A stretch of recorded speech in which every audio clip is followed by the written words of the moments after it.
Welcome back to another episode of Ready, Set, Recap, where we recap what's been going on. I'm Daniel, joined as always by my best friend, Skyler. Welcome back, everyone.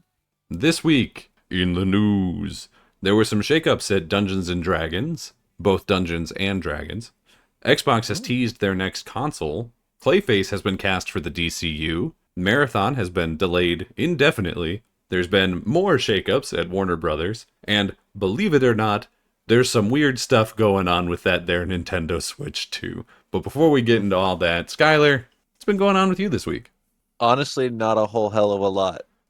I've been putting a lot of time into things that we're doing on this channel, but I don't count that in what have we been doing, because then that's just stealing from a different episode. Sure. So, instead, I'm just going to say I've been watching some sports this week. The NHL, the Stanley Cup playoffs ended.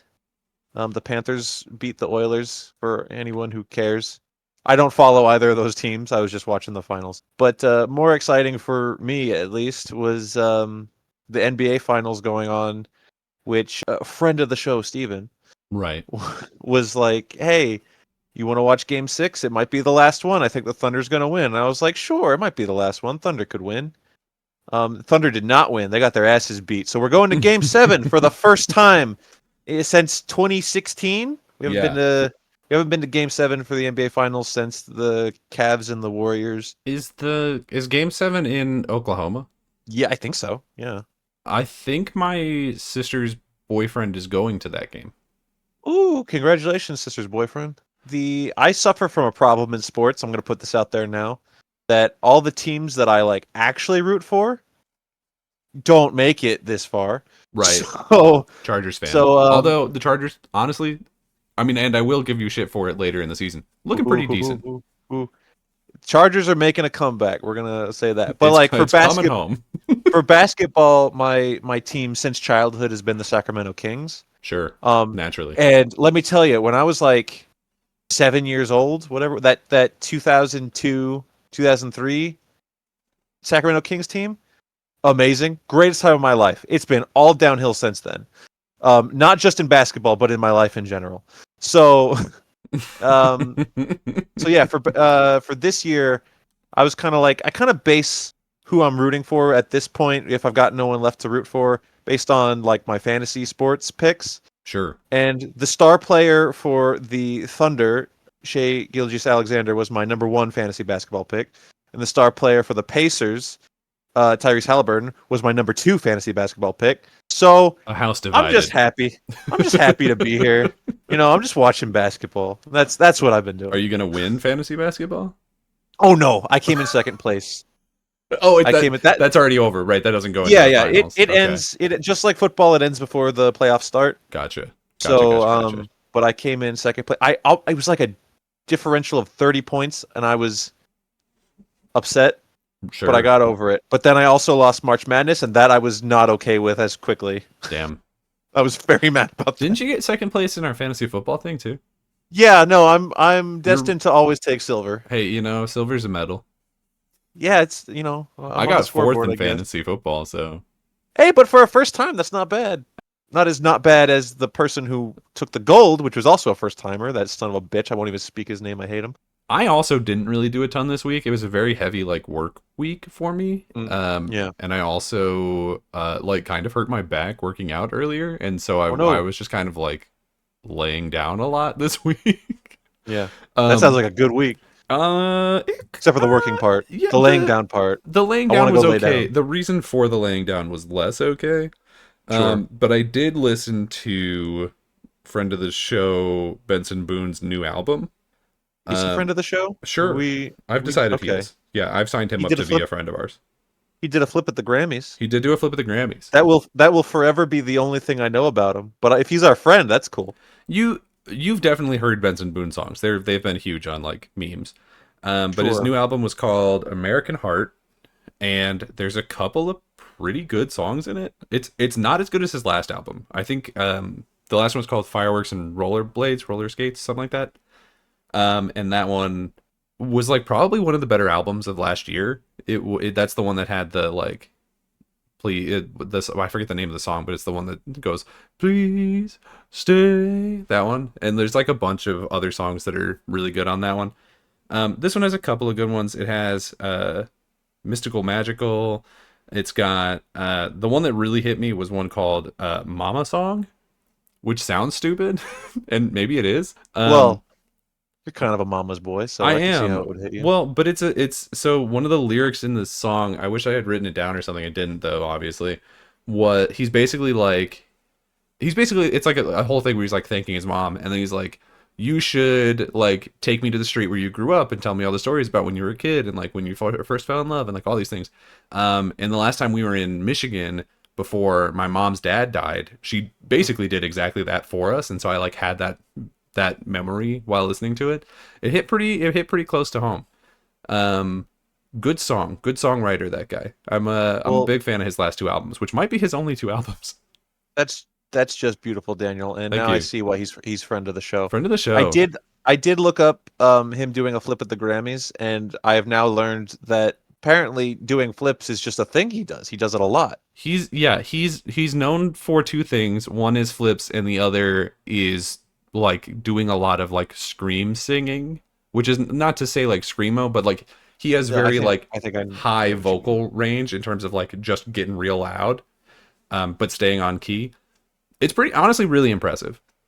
And he was on American Idol, turns He out. was, although I think he like, I don't know, I don't watch American Idol. I know that he auditioned No. once and got turned down. That's what I know. Oh, I think he may have gone back and done it again later, but prove him wrong. What do those guys know? I remember that he did Benson it, Boone. and I think Katy Perry was one of the judges or something. And she was like, "Oh my God, you're like amazing, but you need work." And then he did, and Wow. now he's doing flips at the Grammys. Oh, good for him. Yeah, but Skyler, let's talk Hmm. about the news. News. So I sent you this one. It's our first time talking about Dungeons and Dragons on the podcast, I think. Um, Weird. Because we play that a lot. yeah, not recently, because that our D&D group has not, I think, actually played in over 2 months, maybe.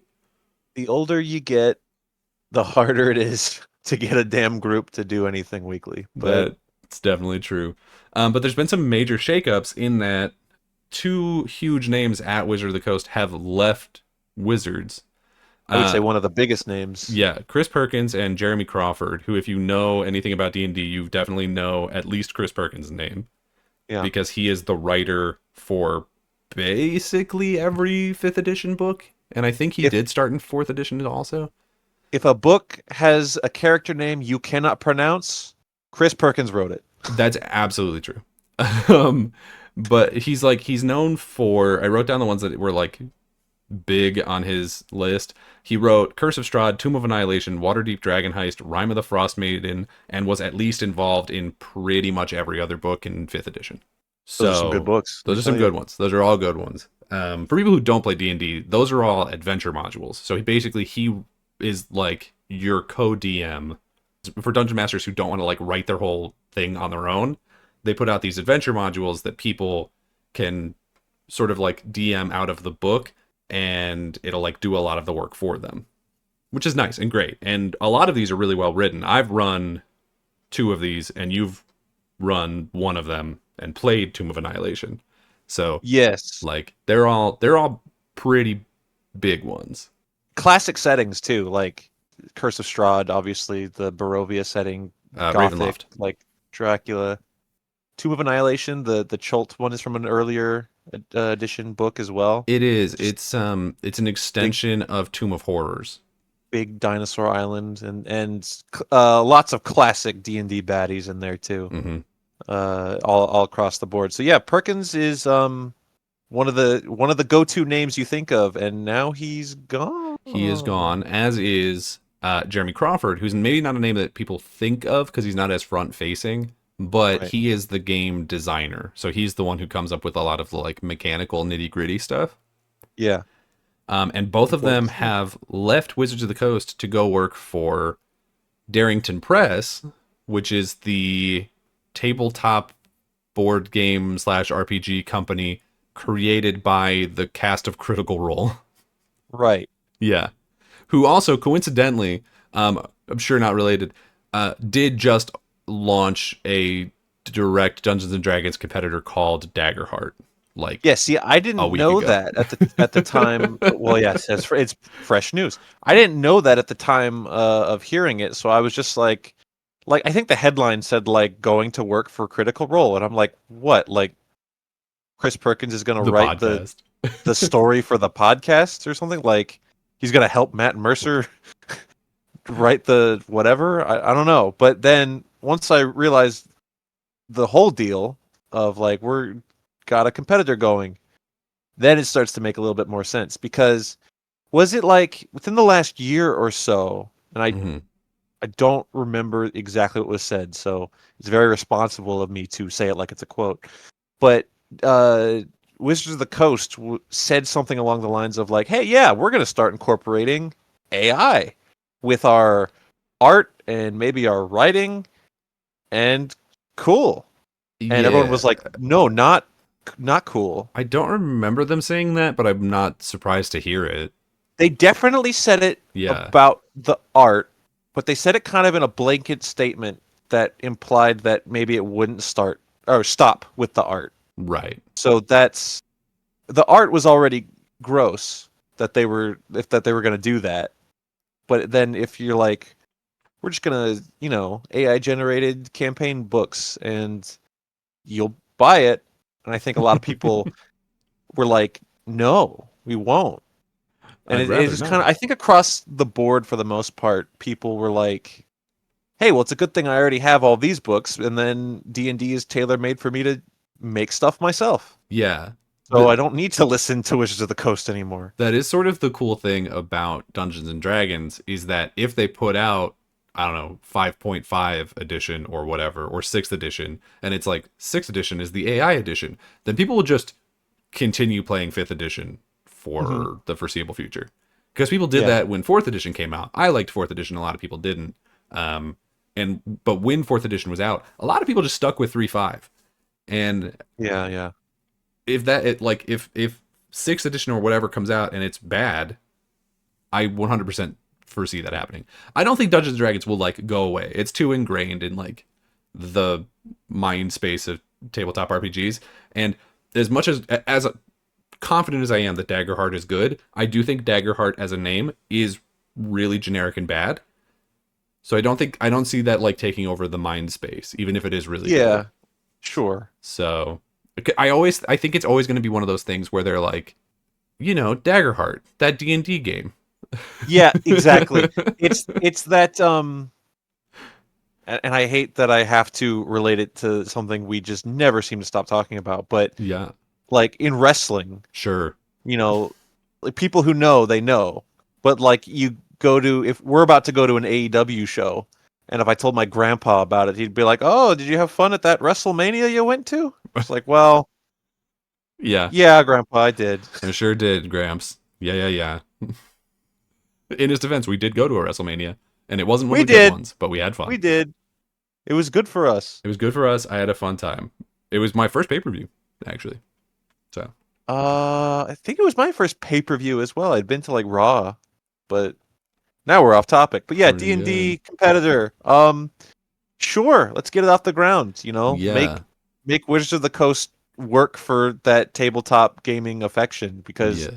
I feel like they at the point that they're like, we'll start using AI, well, you've definitely got complacent. They've gone too far. So, Yeah, well, because they're still seeing competition from like Pathfinder and like a sure. couple other smaller ones. Like there's always like Knives in the Dark and like Dread and there's a couple ones like that are all fine and good. But yeah, none of them have really ever challenged D&D for like market dominance, and I don't necessarily think that this one will, but I do think Mhm. it stands the best chance because it was Critical Role that kind of put Dungeons and Dragons back on the map a couple years back. So Yeah, I think it it's was like gonna be big. a perfect storm of how Critical Role was popular, and then also Stranger Things had D&D in it, and it kind of just hit Yeah, that zeitgeist in a way that was unprecedented. yeah. Uh, I have to assume also that the next Critical Role campaign will be in Daggerheart. I think they like just ended their third campaign. The whatever the hell it is. Wait, because there's It's good to know that they're out there having fun. yeah, happy for them. And speaking of happy for them, Xbox announced their next console, sort of. They didn't say anything about Yay. it. We don't know any of the stats or how it's going to work really at all. But they announced it through announcing that they are entering into a multi-year partnership with AMD, who of course make the silica that's inside pretty much every video game console. I think they also do it for PlayStation and will likely do it for the PlayStation 6 whenever that gets announced in like 2 years or something. But some of the things that they really hammer home is A, they are making a new console. So for some reason, people thought that they wouldn't after going multi-platform with their video games. I guess people were like, and they're never going to make hardware again, which I never thought made sense. But here we are. They're Yeah, that's definitely weird. doing that. And they have really been hammering home backwards and forwards compatibility and like making sure that your library of games will go with you wherever you go, even if that is to PC or to a handheld and all those things. They're really, really hammering home like this is the place where you build your library and then you take your library wherever you want, and that's up to you. And I think that that's pretty good. I think that that's cool. I like that. Yeah, I like that Um, as well. they've been also making a lot of teases that they might be going back. There was a rumor that came out that was debunked, but feels very realistic that Sarah Bond has started a team. This part is not a rumor. We know this. That is focused on backwards compatibility. And the thought is that she's going back and sort of like bringing forward a lot of the games from the old catalogs of, because they now own, Activision Blizzard and Bethesda and a bunch of other chunks of Yeah, the industry, to like take those old games and bring them forward and make them playable again on modern systems. please. And we've been seeing that a little bit. Like, I mean, we saw some of the space quests are now playable and like police quests and stuff like that. So like they're already starting this process. So I think there's a lot of really exciting stuff happening here where it's like Hmm.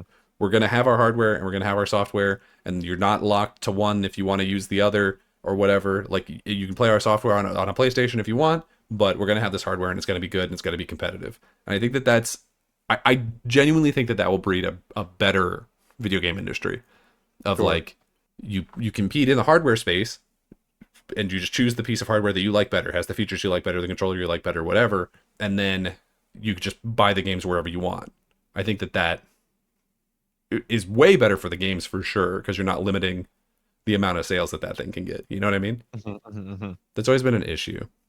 The Where like Astrobot comes out and it gets ridiculous reviews and then it only sells like 2 million units because right, it's only on PlayStation. exactly. So I don't know. There wasn't a ton to go over here, but like, what do you want from another next generation of consoles or specifically Oh, Xbox? I'm so simple. I'm not the you're the video game specs guy. I cover other things Sure, like equating every aspect of life to pro wrestling. sure. How does But this equate to wrestling? how does it equate to wrestling? It kind of doesn't. What I will say Okay. is the bittersweet thing here for me is like, okay, we're moving on. Another Xbox generation is on the horizon. Hmm. That means I have to buy another console, which is is Yeah. like just a slight but like I get it. Like don't think I don't understand. I do get it. I got to do it eventually.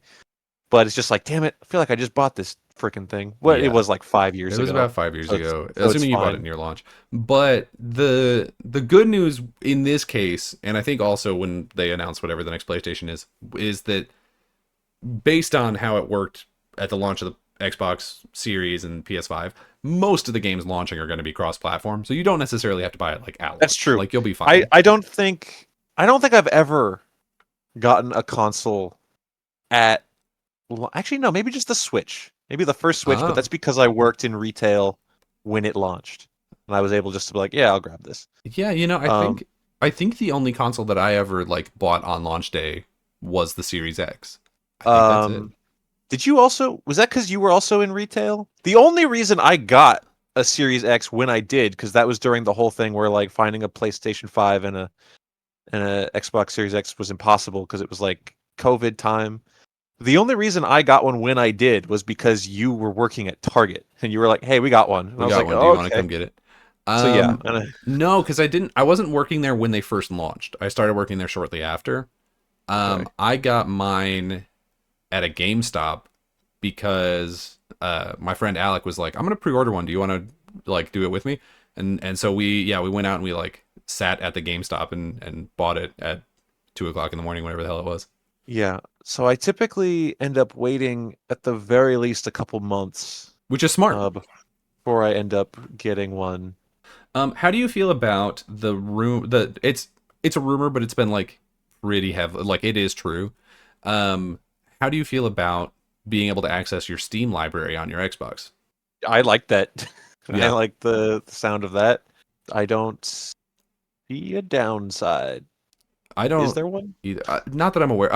I am sure that there's somebody out there who's like really big in the console fanboy stuff who would like find some way that makes the Xbox invaluable, or sorry, not invaluable, but like without value, and Sure. oh, this is why you should just buy a PlayStation. Like I'm sure that there is somebody online arguing that.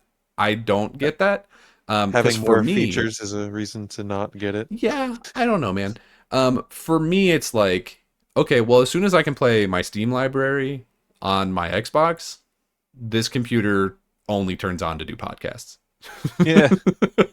That's kind Yeah. of where I'm at. Because I just want to sit on my couch and be comfortable. I mean, we are in a day and age where computer gaming, in the era of streaming, it's probably the biggest it's ever been, but Mm, I still prefer consoles. Like that's I I will play on computer, I but I agree. prefer Well, consoles. because so the big reason why PC gaming has taken off is because that's what the kids are seeing their streamers playing on. Yeah. But I think once with Steam being available on a more easy to use system like an Xbox, because I don't hate PC. I sometimes play that I do to annoy PC fanboys because I think it's funny. Hmm.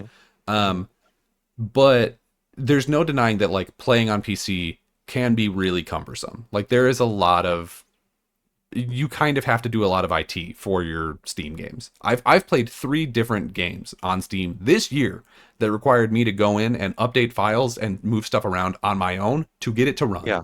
Yeah. And that's a step I simply will never take. It's annoying and it's not I will say frankly worth the time. refund the game. Yeah. Yeah. Yeah. Um and that happens a lot. And like, because there's so many different SKUs of PCs and stuff, it's like, oh well, will this work on my computer? I don't have to worry about that on a Hmm. console. If it is on the Hmm. marketplace for that console, I know it'll run there.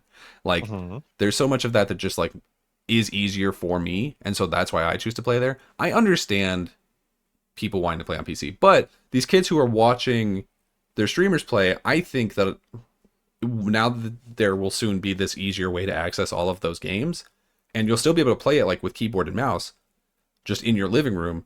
I really think that there will be not like an exodus, like a huge number of people moving from PC to Xbox or whatever, but I do think there's going to be a lot of people who like this is just easier and probably cheaper. I'm just going to do this. Yeah. Because why wouldn't you, frankly? I'm Very not possible. I'm not coming home from work and putting in a second shift doing IT work for Steam so that Sims Legacy Collection will work on this thing. Like that's BS. Ooh. Which we Calling you out, literally had EA. to do. Yeah, I spent like a day and a half on that, and it wasn't worth it. And I would message you and be like, "Is it working yet?" You'd be like, "Fuck, shit, ass." I'm like, "All right, talk to you tomorrow." Talk to you tomorrow. And I did get it working because I'm a genius. But hey, you know who else really likes Xbox? No, who Clayface. does he? Yeah, in Creature Commandos, he was playing an Xbox. Oh my goodness, I think that is correct what you just He said. was playing Mortal Kombat on Xbox, and he just got cast for the DCU. I don't know who this man is. I looked up his IMDb, and he looks like he's one of those played in one episode of every British TV show kind of actors.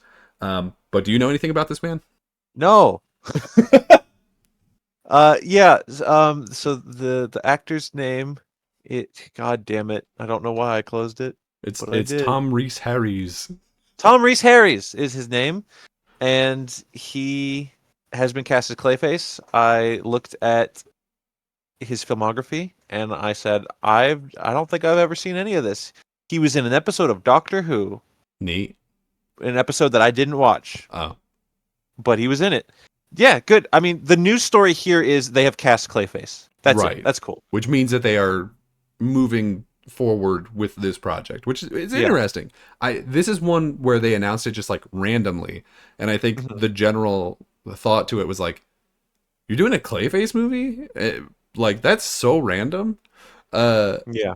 But I guess it's just literally. I mean, what James Gunn said about it is literally just like, yeah, someone had a cool script and they came to me and they were like, "Can I make this?" And I said yes. Yeah, he's been very open the whole time about the idea of like if you got a good script and we got stuff ready, we're just gonna do it.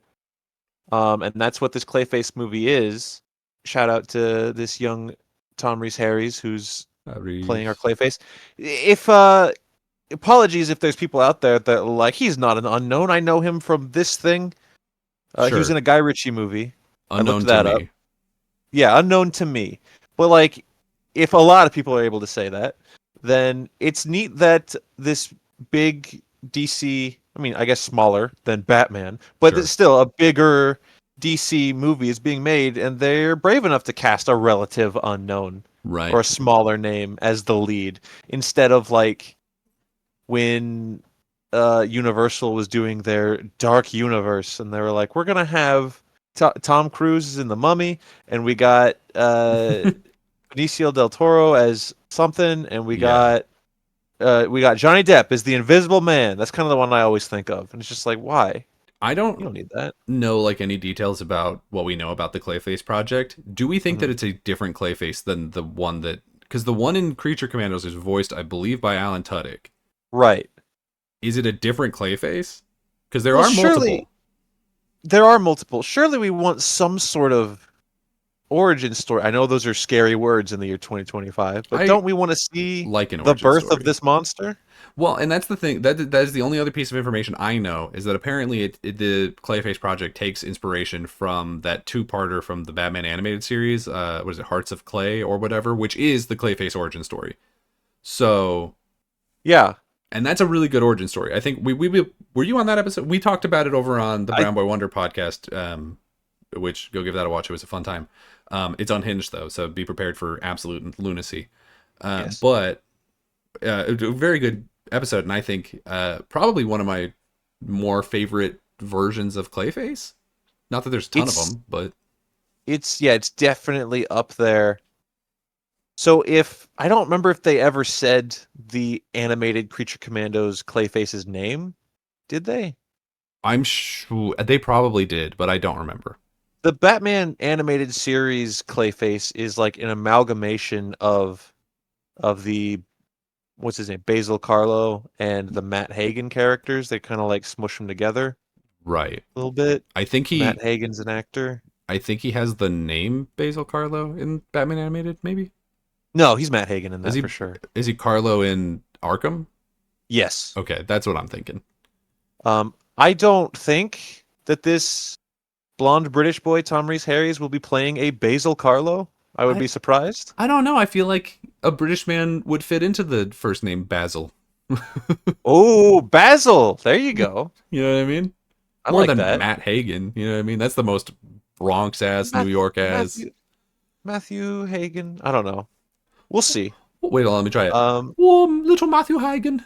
oh, a little, or I'm not going to start doing European accents. We're not going to cross that line today. But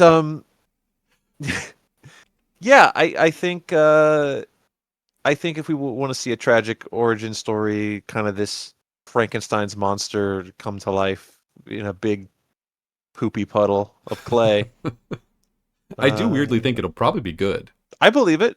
If it is a thing, if it is a good enough script that they were like, yeah, whatever, you can leapfrog all this other stuff to put this out, then I do. I'm not that it'll be great, but I do think it'll be like a very good entry point for people who probably don't know who Clayface is as a supervillain because he's not the Joker or Mister Freeze, right? He hasn't been in Right. any of these like Hollywood movies that people would have seen. If you didn't watch the animated series or read comic books or play the Arkham games, you probably don't know who that is.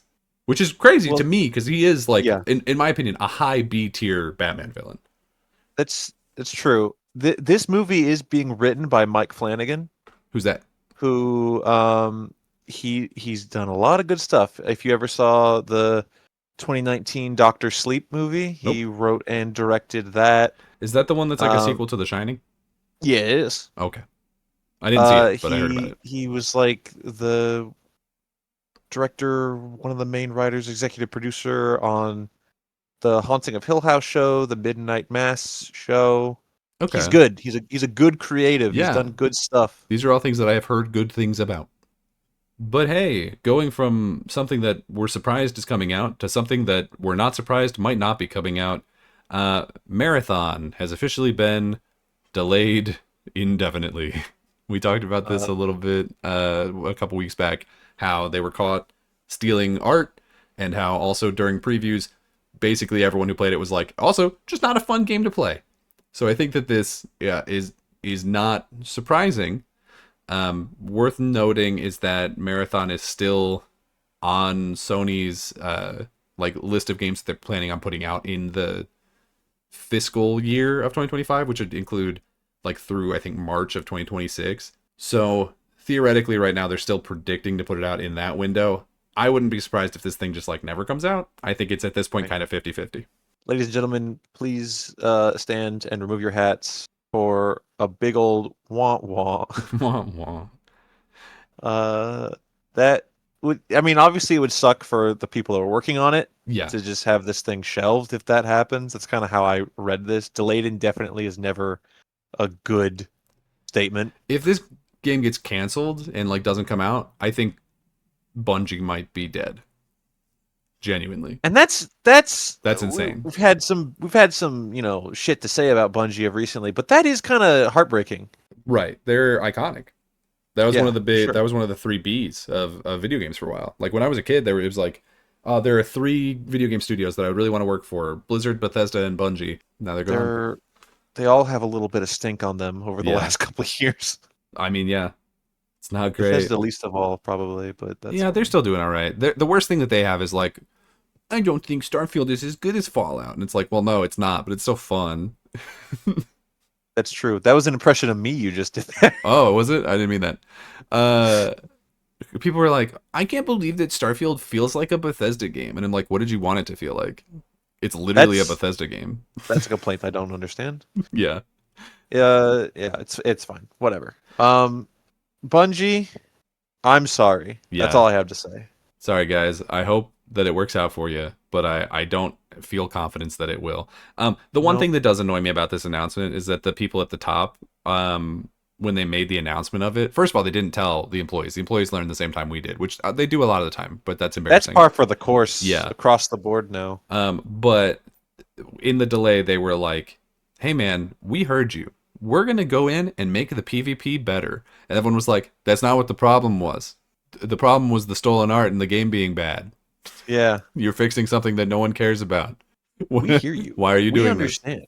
We're one of you. Spins chair around. Hi, bud. Come on. I'm a gamer like you. But hey, back on track of the WB DCU situation. So there's been some shakeups over there. In terms of the studios, they did this thing where they split the company. So they split all of this good stuff. So like HBO and the video game studios and the DCU studios. They spun all those off into one company that is basically just everything that we cared about for WB. And then they took all of the like news stuff, and they like sports stuff, and they spun that off into a different company that they then saddled with all of the debt of the previous company, which is apparently a thing that companies do a lot. So that one was Yeah, basically put out to die, so that new Warner Brothers can just like kind of get a clean slate, which is, I guess, a good thing. that's. I'm gonna do it again. Yeah, The thing that I made fun of myself for earlier. That's rough for AEW. I Tony Khan put out a statement where he was like, "I don't think this will affect us negatively," and I didn't know what he was talking about at the time. So I still don't actually, because I don't think their TV deal isn't like, they're not on a Warner Brothers TV channel. They're on they're on Turner. HBO. Well, okay, yes, but they're on like Turner Broadcasting. So like on TV, they still air on TNT, which Sure. is Warner Brothers, I guess. I think Warner Brothers Discovery, at least. However that used to work. But yeah, I don't know. They're I watch AEW on Max now because It's easier. that's what well, I don't even have TNT on my TV provider. I don't have So, cable, so well, see, there you go. But yeah, I'm sure that they'll be fine. I'm not concerned about that. I think that the TV channel will likely just continue to exist. Maybe worst case scenario, it gets sold to somebody else. You know what I mean? Yeah, Um, they'll. Everything should be able to find a home yeah, somewhere. I'm not concerned about it. Everything we've heard about AEW is like they are profitable. So people keep giving them new TV deals. You know what I mean? That they wouldn't That's do that true. if the product wasn't making money. That's true.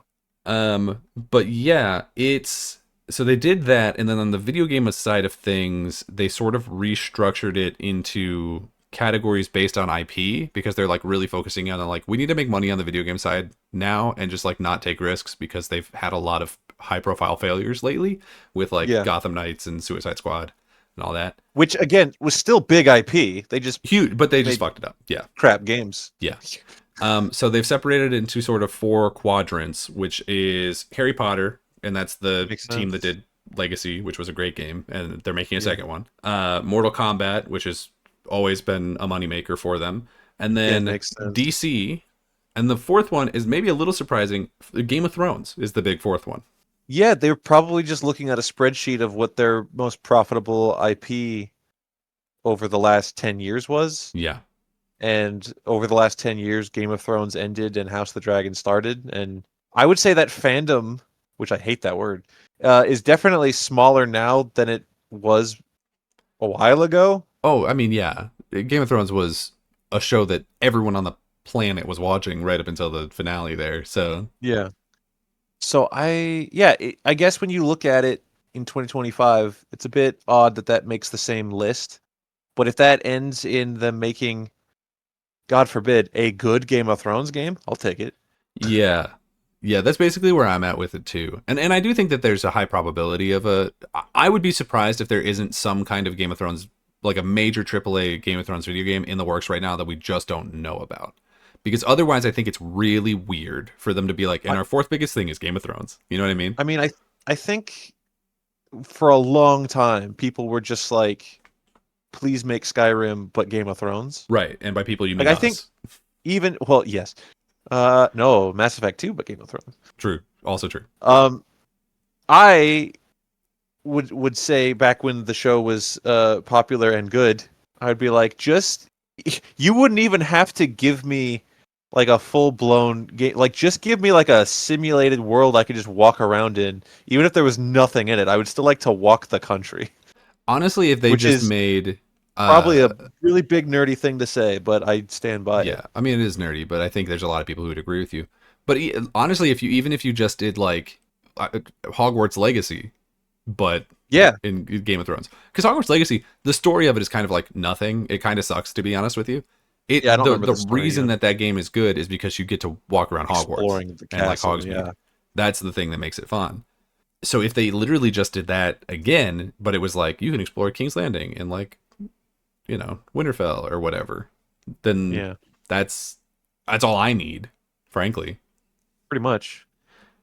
So I am excited about that. There were some other like weirder rumors that were circling around with it because as soon as this restructure happened, there were rumors of like, and Sony's looking to buy it, and everyone was like, no, like it got debunked Wait, really fast. looking Um, looking to buy the to Warner buy Warner Brothers, Brothers, like all of it. all of it. Why The would they spun even off do good that? part. I see. Yeah, Yeah. but why would they even do that?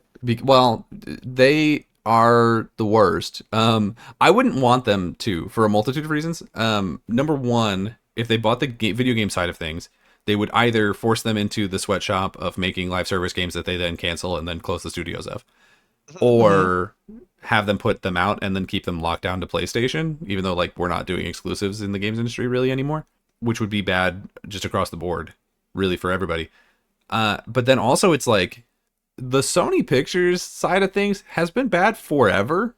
Yeah. And DC is like just now starting to get its feet back under it again. The last thing we need is some dickhead over at Sony being like, "What if we made Madam Web, but it's Zatanna?" Like, Yeah, no, thank you. I don't know if you edited it out, but there was a pause where I just genuinely didn't know what to say. Like You you had to put stun locked me. you had to take the gun out of your mouth. Yeah, I heard it. Yeah. I felt it.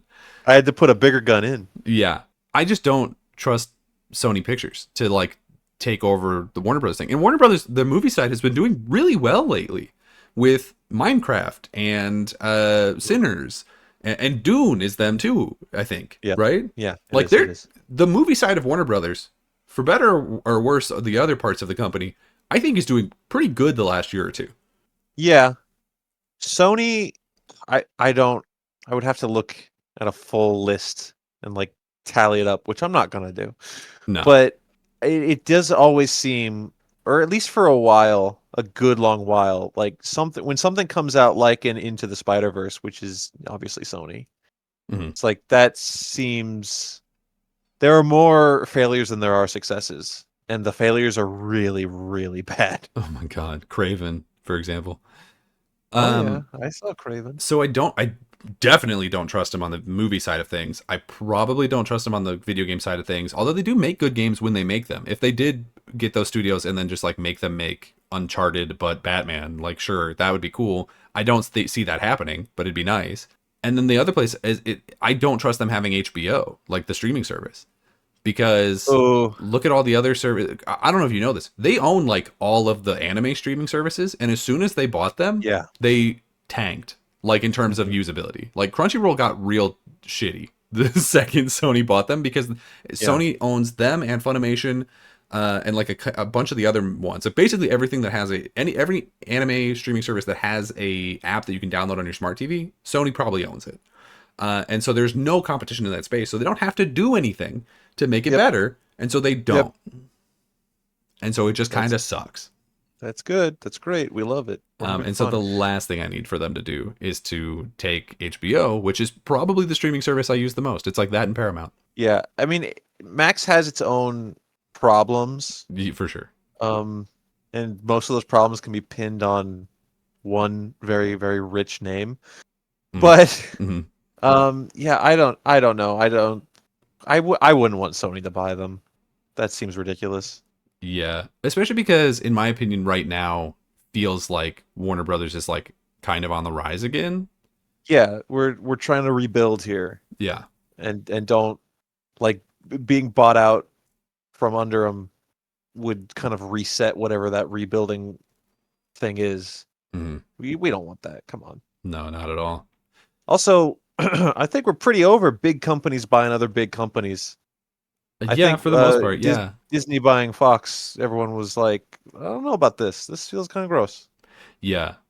Also, like, ooh, from the movie side of things, it's like, oh, Sony owns the DC universe, but also they have rights to Spider-Man? What does Put that Spider-Man in do? there. Put Spider-Man in the Justice League. It's about time. Let's That would do it. be legally, I think they could do that, and it would be hilarious. Does New York exist in DC? Because they kind of replace it with Metropolis and or Gotham, depending on your taste. Does New York? I think there are. I think we've talked about it before, where in probably on Abrar's podcast, the Brown Boy Wonders podcast, where Batman goes to a big city, and you're like, don't go to a real city. Yeah. It's gross. Go to a fake DC city. The only one I know for sure exists is Detroit, because that's where Cyborg is from. That's odd, Right? And just the real city aspect of it. Like, I don't know why, Marvel gets away with it and DC doesn't. I just prefer the fake cities. Yeah, I don't necessarily know that it's like, oh, they get away with it and DC doesn't, so much as it's just like, I think in a having your traditional own aspect. Sure, I think that like having your own cities lets you play more with it. You know what I mean? And I think that can be. I prefer that. I don't know that it's better, but I generally prefer it. Yeah, So because once you make a fictional thing, you can do whatever you want. yeah, you can drop Coast City into the ocean or whatever it was. Wait, no, that wasn't Coast City. Well, okay, they did destroy Coast City, but Blew up Coast City. there was a. I'm talking about San Diego in the DC Comics universe at one point was dropped off of the California coast into the ocean, and it became Sub Diego, and everyone was like basically transformed into an Atlantean. And I took that personally. Yeah, yeah, and you should. It was about you. Yeah, it was. And speaking about things that are about you, you want to talk about that Donkey Kong Direct? How dare you, sir?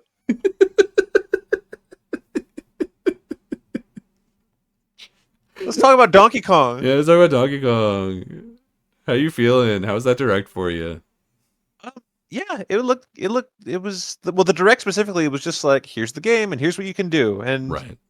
sure, I mean, I didn't need it. Again, we're in the if this wasn't like this is exclusive to Switch 2, right? We came to Yes. Yeah. terms with that. If that wasn't the case, then I would be buying this when it came out, but I'm not getting a Switch 2 anytime soon, so I won't be buying it. Right. Well, you But were looking for one with Steven the other day, right? Did you end up finding well, one? I went out. He's the one that wanted one. Sure. And I will admit, in a moment of weakness, I was driving to the store and I thought, what if they have two? Oh shit, do I just get one? I wouldn't have wanna- judged you if you did. Even though I think Nintendo is villains, I wouldn't have been like, You would have judged upset. me, but not seriously. I would, yeah, okay, sure, yeah, that's probably true. I would have made fun of you, but not judged you. I would have copped shit for it Yes, because guaranteed. 'cause I was directly thinking, I was like, oh no, I said on the thing that I wouldn't get it. But what if they have one? But what You know if what I mean? they're- Do I take the stand or do I? Luckily, I was not faced with that choice. Gotcha. Didn't have We to went make it. to. We didn't look very hard, but we did go to two separate establishments. One was a Target, Mhm. to which I walked up and I was like, "Yo, my man, you got any Switch 2?" I kind of approached him with the thing where I was like, "I know what the answer is gonna be, but I have to ask, what's the Switch 2 situation?" Hey man, got And any he was grapes? like, "We don't have any. We are all out, but there is another Target store." Like he pulled up on the little computer. He was like, it was this Target like 45 minutes away Mm-hmm. during rush hour traffic. Oh, And he was like, they have a couple, and if you go there now, you'll probably make it before they close or whatever. And I was like, thank you. And I was like, we're not going there. from what I understand, a lot of the brick and like, because there's that first wave where they all sold out, and then it seems like now they're kind of just like in stock. So like, if you wanted one, you could probably find one relatively easily now. I could, but luckily I'm not looking for one. Fair enough. But the other place we went to was a GameStop, and this might tie directly into another thing we have to say. Right. We walk into the GameStop and we ask, like, we know this situation, but we gotta ask, what's up with the Switch 2s? And the young person there was like, yeah, they didn't like send us anything. Yeah. Like we don't have anything. Which is crazy, right? I don't Um, understand that. and now I'm thinking, like I said, what we're about to talk about, I think happened to this place. It's possible. It's definitely possible. Before we get to that, though, let's talk about a little bit of the things that were shown off in the Donkey Kong Direct. Oh, of course, right. That is how we started with Donkey Kong. They announced that. So in the first trailer, he was walking around with this rock that was being called Odd Rock. Turns out Odd Rock is actually Pauline from She was Mario birthed from Kart a rock. or Mario Odyssey, depending on your entry point. Excuse me. She's originally from Donkey Kong, the arcade game. Literally nobody knows that. Everyone knows that. Nobody listening to this podcast knows that. They know her If as you- that girl with the red dress from Mario Kart. I If guarantee you, it. If you are one They of know our two fans, they know her as Red Daisy. if you are one of our two fans and you know that Pauline was in the original Donkey Kong, tell this man he is a fool. I'm underestimating you, it turns out. A couple of notes that I have here. Number one, she's a child, which is fine. I don't care. But apparently people are upset about that because it messes with the Mario timeline that I guess exists. Oh, fuck off. Right. I don't. Who cares? Who cares at all? Number two that I did point out, and this one was my immediate reaction upon seeing it. Why she barefoot? Why them grippers out, girl? What demo are we going for here? Please.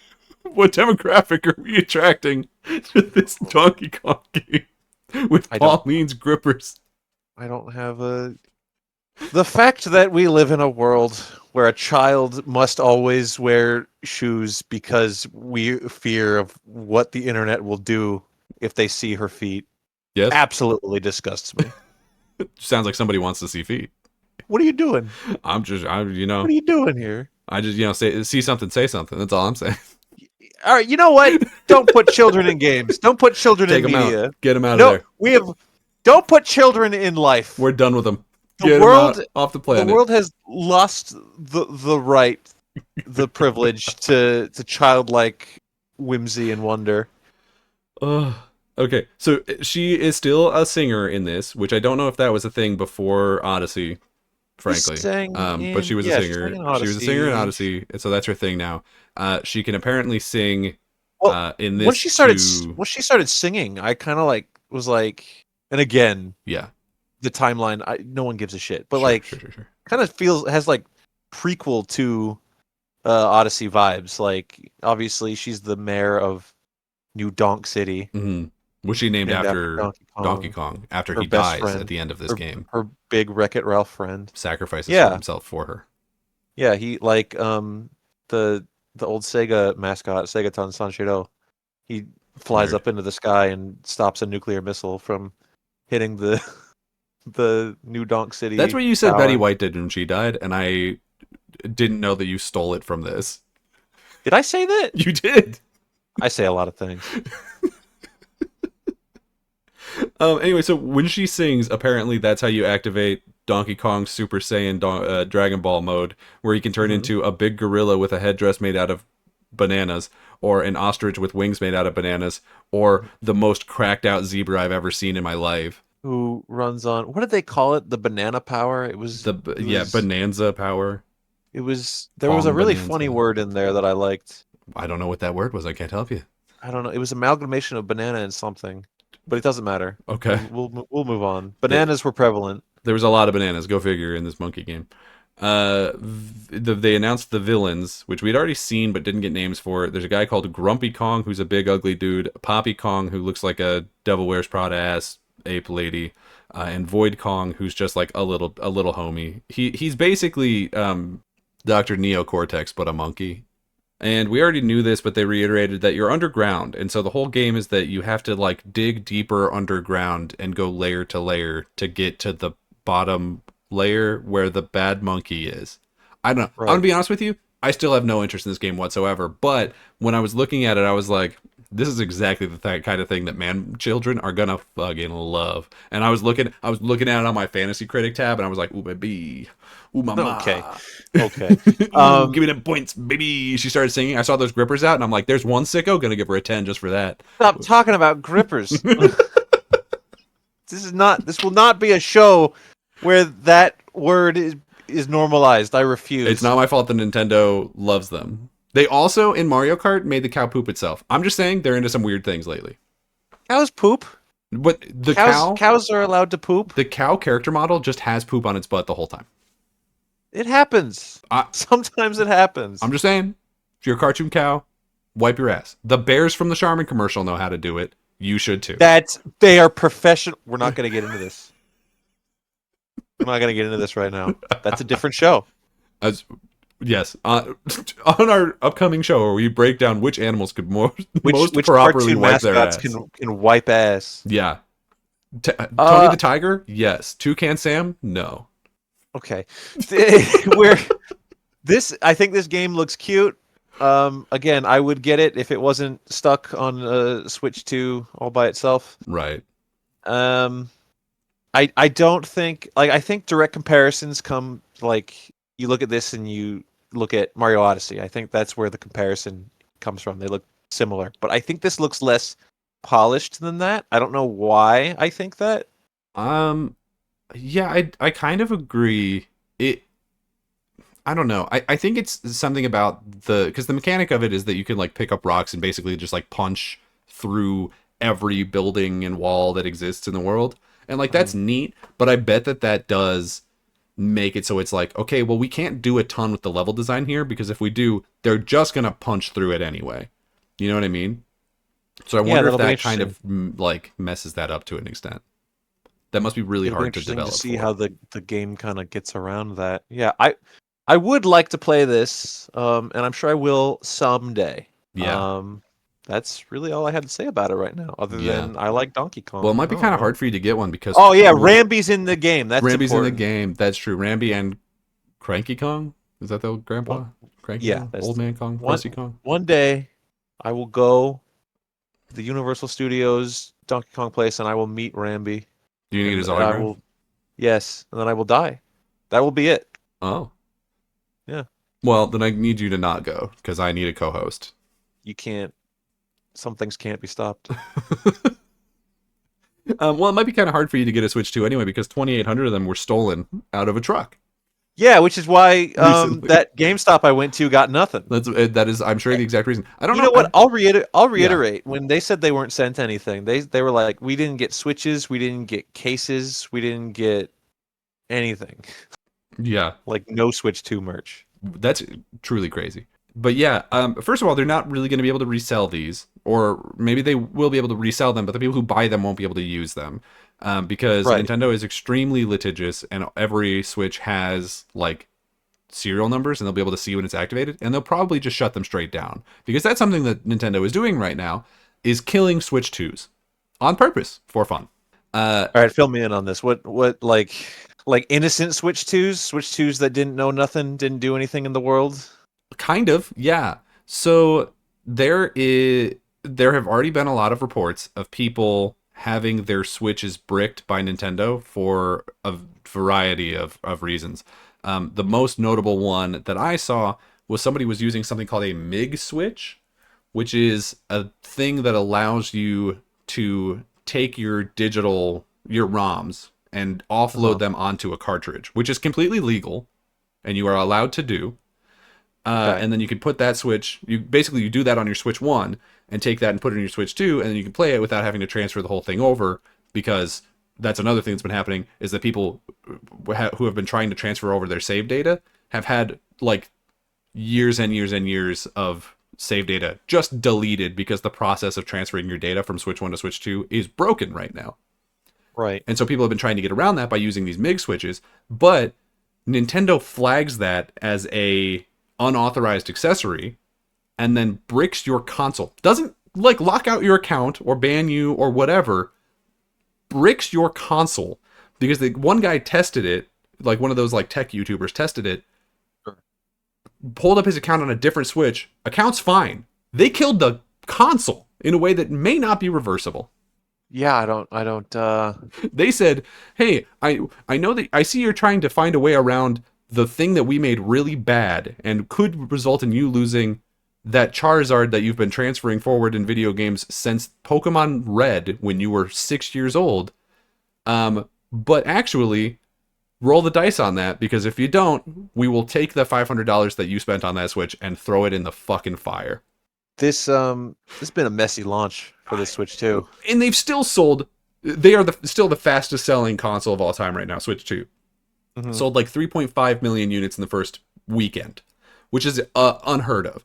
Because right now, the only things that it's launching with are it is a bad console that is weaker than every other thing that you can buy. There is not in existence a current hardware piece that you can buy that is less weak than the Switch 2. And on top of that, the only game launching with it is a Mario Kart game that's worse than the previous Mario Kart game, but might in the future become good with updates. And that's what it says in the reviews that people are giving it like 9 out of 10s for. Is they're like, well, it's bad now, but it might be good in 2 years. 10 out of 10. I am not anti-Nintendo, I wasn't until lately. but I'm just gonna say it again. This has been a messy launch. It's bad. And every single instance where people had a chance to react to it and tell Nintendo what they thought, they instead chose to not, which means Nintendo will learn 0 lessons. They will learn nothing. They're the best-selling console of all time. So that's, in fact, everyone's reaction to this launch means the next console, years from now, they will try even less. I mean, honestly, probably. That's how this is going to work. And that's a bummer. It truly makes me wonder, like, what was wrong with the Wii U at this point? That thing didn't sell at all, but this thing is selling better than anything that has ever existed. I don't know. I liked my Wii U. Like, what criminal activity we find out that the Wii U like was saying slurs on a podcast, and so we had to kick him out of the villa? Was that what happened? Because I don't understand. The Wii U predates podcast culture and cancel culture, so that can't be it. And got canceled anyway. That's crazy. I just don't get it. I really don't. Like, I understand that there's a lot of fandom for Nintendo properties. Sure. No problem. I've known this for my entire life. I've never fully understood it because I do feel like Nintendo fandom is something you have to be indoctrinated into early. I think if you get to Mario when you're 25, it's not going to hit the same. I don't. So I get it. Like, I understand. What I don't understand is, like, how they keep getting away with it.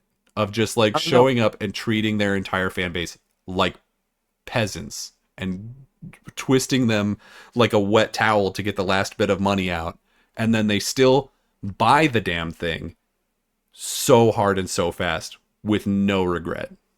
Well, what I'm going to tell you is that guy that lost like all of his Pokemon data Oh over my the last god. 20 years. Yeah.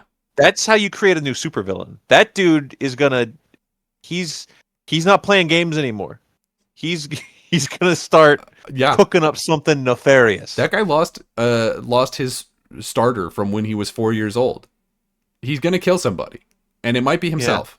Forbid. If you lost your Animal Crossing island, I'd be very sad. you'd kill me. I didn't even do it. I wouldn't. I'd show up and you just start throwing shit at me. I have a list of reasons I would kill you, and that's not on there. Oh, okay. Well, I got to get it on there. I got to do more to piss you off, I guess. Um, If you want me to, I'll do it. here's the thing. Like, will I end up with a Switch at some point? Like, I don't know. Maybe like way down the road. It's gonna need to have like a bunch of games on it that I really care about before I care. Because frankly, Yeah. if like a new Pokemon comes out and it's only on Switch 2, that'll be a big Yeah. thing where it's like, oh, well, I should get a Switch 2, but I probably still won't because it's just one game and I can wait a little while and probably just borrow it from a friend. You know And what I mean? looking at Pokemon games the past couple times, They've been bad. yeah. Yeah. So you're probably not going to be missing out on a whole hell of a lot. Yeah. But so like if Steven buys one and inevitably leaves it at your house, then I can just buy a copy of Pokemon and then like 2 months later, once he's done playing his thing, then I can be like, hey, is it okay if I, and he'd be like, yeah, because Steven's cool like that. So I don't see myself buying one for probably a really long time. I understand why some people are buying it. I'm flabbergasted by how well this thing is doing compared to how negative everything they're doing is. You know what I mean? Yeah, and it's kind of created this. It's not super present, but I've seen this like rift online of people being like, "Fuck Nintendo so hard," but then on the other side, they're like, "How dare you speak ill of Nintendo?" And we can't just sit in the middle and be like, "This kind of fucked up, isn't it?" Yeah. Yeah. there's there's no room for nuance anymore. No. Um it's a weird situation and I don't care for it. But yeah, so Nintendo continuing to have some very weird stories. If you in the audience are buying a Switch 2 or want to buy a Switch 2 or are waiting for one particular game to come out before you buy a Switch 2, let us know what that is and why and how wrong we are for thinking that it's probably not worth it right now. Leave a comment on YouTube or Spotify. There's the two places you can find us. And honestly, you know what? If you're only subscribed to one of those places, just go and subscribe to the other one. You don't have to watch it there. Just hit the button, and then my number goes up one, and I get a little bit happier and can live one more day. And plus, maybe someday soon we'll start doing YouTube exclusive content. Yes, Ooh, I hate that word. I That know, felt wrong coming out. but The content it's word. going to happen. Ugh. But yeah, maybe we'll have some YouTube exclusive stuff. I don't know how to do Spotify exclusive stuff. That's just more podcasts. I don't think that really works. But YouTube, subscribe to our YouTube. Come on, guys. Yeah, come and subscribe to wherever is most convenient for you, and then click subscribe on the other one anyway, just for us. Thanks, I love you, bye. You can follow me on Spotify. You can follow me on Twitter and Blue Sky at Daniel J. McGee, or the show on Twitter at RSR_POD. And you can follow me on Blue Sky at Skyler 8-bit. Thank you, everyone, for watching this very rambly episode of how Nintendo messed up this week. And until next time, we'll see you around. Bye-bye. Bye. The game's just starting, the world's so bright. Jump right in, everything